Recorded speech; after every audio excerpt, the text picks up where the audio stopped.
साथियों नमस्कार। कैसे हैं आप सब? आशा है कि स्वस्थ होंगे और प्रसन्न होंगे। मैं भी प्रसन्न हूँ, स्वस्थ हूँ और टहलने आया हुआ हूँ। ग्राउंड में बैठा हूँ। अंधेरा होने वाला है और आपको वीडियो में समझ में आ रहा होगा कि अंधेरा होने वाला है। कुछ ही समय बचा है। थोड़ी देर और रुकूंगा यहाँ पर, थोड़ा व्यायाम करूँगा हल्का फुल्का और फिर जाऊँगा। यही रूटीन है अपना,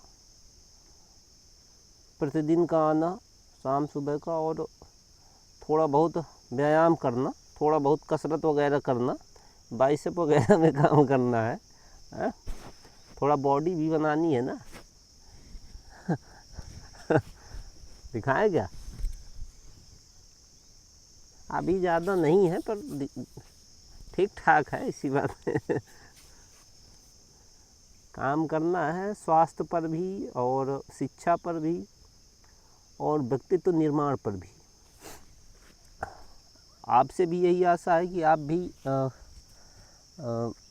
करेंगे, आप भी अपना स्वास्थ्य सुधारेंगे, अपनी फिटनेस बनाएंगे।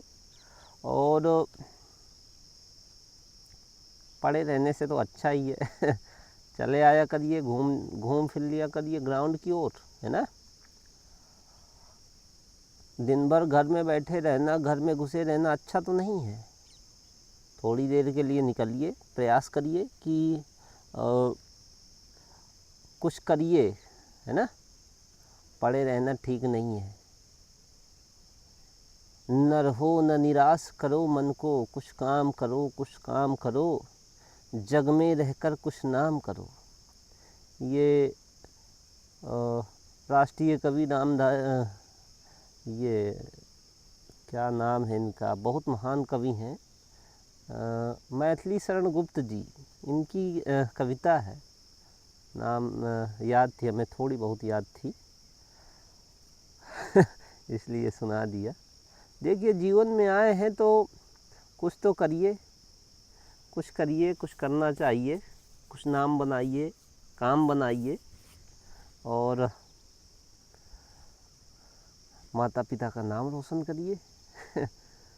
अपना नाम बनाइए, धन कमाइए, धनार्जन करिए और सबसे महत्वपूर्ण बात ज्ञानार्जन करिए। पढ़िए लिखिए, कुछ कहानियाँ, उपन्यास, कविताएं इत्यादि ये सभी पढ़ सकते हैं आप खाली समय में। जब भी आपके पास समय हो, खाली समय है तो बैठ जाइए, पढ़िए। कुछ अच्छा सा खरीद लीजिए पढ़ने के लिए।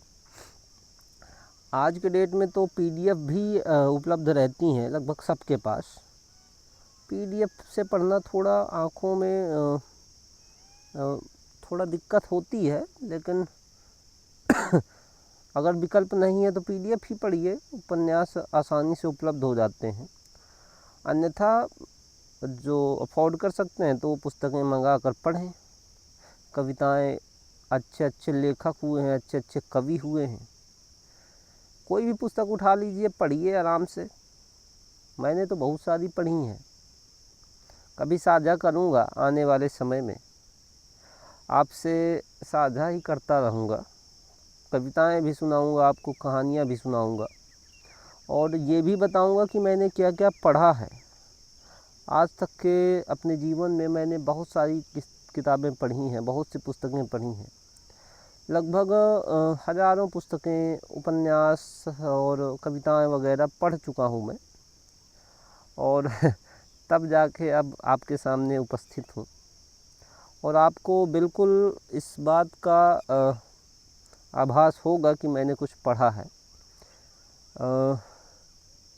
निकट भविष्य में आपसे चर्चा भी करूँगा, आपको दिखाऊँगा भी, आपको बताऊँगा भी और आपको ये भी बताऊँगा कि आपको क्या पढ़ना चाहिए, कैसे पढ़ना चाहिए और किससे शुरुआत करनी चाहिए।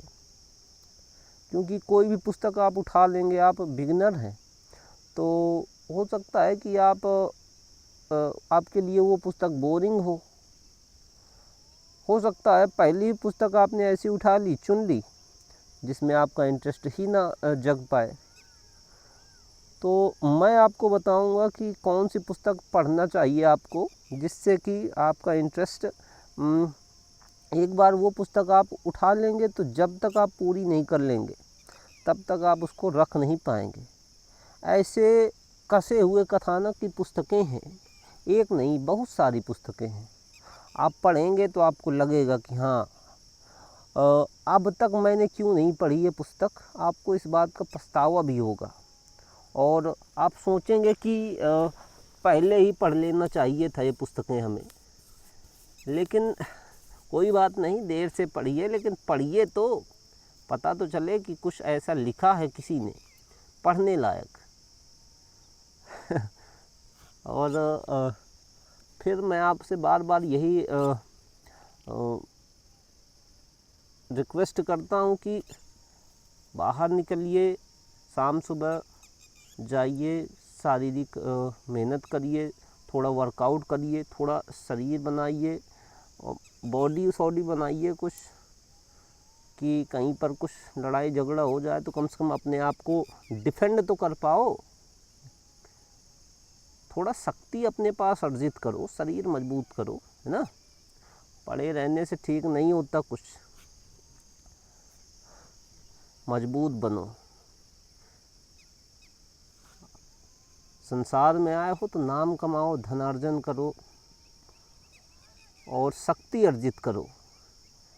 यही मनुष्य का उद्देश्य है, यही पुरुषार्थ हैं। देखिए 4 पुरुषार्थ हैं मनुष्य के: अर्थ, धर्म, काम और मोक्ष। ये मनुष्य जीवन के 4 पुरुषार्थ हैं, 4। और ये हमारे सनातन धर्म में ये चारों पुरुषार्थ प्राप्त करना व्यक्ति का कर्तव्य बताया गया है। और जो नहीं प्राप्त करता वो एक असफल जीवन और असफल, ये मान लीजिए कि उसका लोक भी खराब है और परलोक भी खराब है, समझ रहे हैं। तो प्रयास करिए कि चारों पुरुषार्थ, अर्थ, धर्म, काम और मोक्ष सभी अर्जित करें। अर्थ भी आवश्यक है, धर्म भी आवश्यक है, काम भी आवश्यक है और मोक्ष भी आवश्यक है। अगर आप इनमें से किसी को भी छोड़ देंगे या छूट जाएगा या कुछ कर नहीं पाएंगे इनमें से कोई, तो आपको मुक्ति मिलना संभव नहीं है। अगर आप चाहते हैं कि आपको मुक्ति मिले तो चारों पुरुषार्थ भोगने होंगे आपको। पुरुषार्थ करिए और मुक्ति की ओर बढ़िए। और बस यही कहना था। मिलते हैं फिर कल। आज तो शाम हो गई है, अंधेरा होने वाला है। अगले दिन फिर मिलते हैं, तब तक के लिए गुड बाय।